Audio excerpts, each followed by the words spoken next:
2017 मध्ये होणाऱ्या पुणे महापालिका निवडणुकीच्या पार्श्वभूमीवरती पुण्यात 100% भाजप आणण्याचा भाजपचा मनोदय आहे। त्यासाठी आज पुण्याच्या बालगंधर्व रंगमंदिरात भाजप प्रदेश कार्यकारिणीचं आयोजन करण्यात आलंय। मात्र या बैठकीला एकनाथ खडसे उपस्थित राहणार की नाही याबद्दल सस्पेन्स कायम आहे। दरम्यान या कार्यक्रमानिमित्त करण्यात आलेल्या बॅनरबाजीमुळे पुण्याचं विद्रुपीकरण झालेलं काल पाहायला मिळालं। यानंतर थेट जाऊयात पुण्याला। मंदार गोंजारी आमचे प्रतिनिधी आपल्या सोबत आहेत।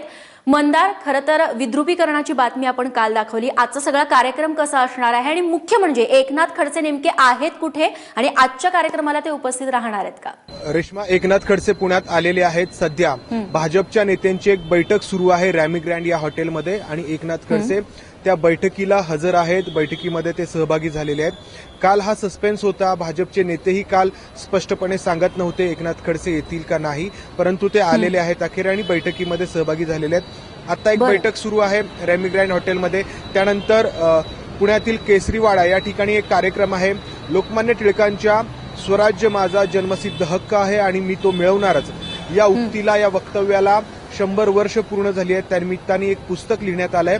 त्या पुस्तकाचं प्रकाशन व्यंकय्या नायडू यांच्या हस्ते आणि मुख्यमंत्र्यांच्या उपस्थितीमध्ये या ठिकाणी आहे आणि त्यानंतर मुख्य कार्यकारिणीला सुरुवात होईल पुण्यातील बालगंधर्व रंगमंदिरात।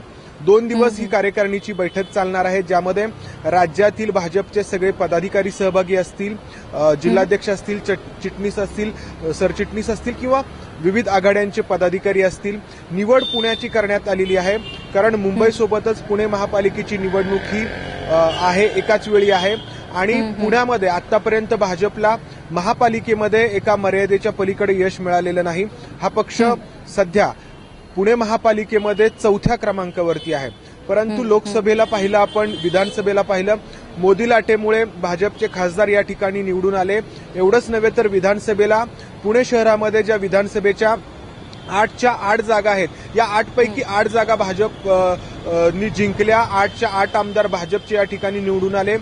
मात्र गेल्या 2 वर्षांमध्ये सरकारची जी कामगिरी आहे, केंद्र सरकारची असेल किंवा राज्य सरकारची, यामुळे थोडी धास्ती आहे। त्यामुळे भाजपकडून पुण्यावरती फोकस करण्यात आलेला आहे। महापालिकेची निवडणूक समोर ठेवून पुण्याच्या शेजारीच पिंपरी चिंचवड देखील आहे। भाजपला त्या ठिकाणी देखील आशा आहे की त्या ठिकाणी देखील कामगिरी सुधारेल आणि त्यासाठी पुण्याची निवड करण्यात आली आहे। संपूर्ण राज्याची भाजपची कार्यकारिणी या ठिकाणी असणार आहे। 4 वाजता पत्रकार परिषद आहे। या पत्रकार परिषदेमध्ये भाजपचे नेते त्यांचा पुण्यासंबंधितला आराखडा समोर ठेवण्याची अपेक्षा आहे।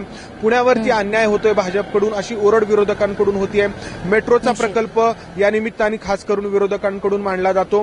पुणे आणि नागपूर एकाच वेळी मेट्रोला मान्यता मिळाली, परंतु नागपूर मेट्रोचं उद्घाटन झालं, पुण्याच्या मेट्रोबाबत मात्र काही हालचाल होताना दिसत नाहीये।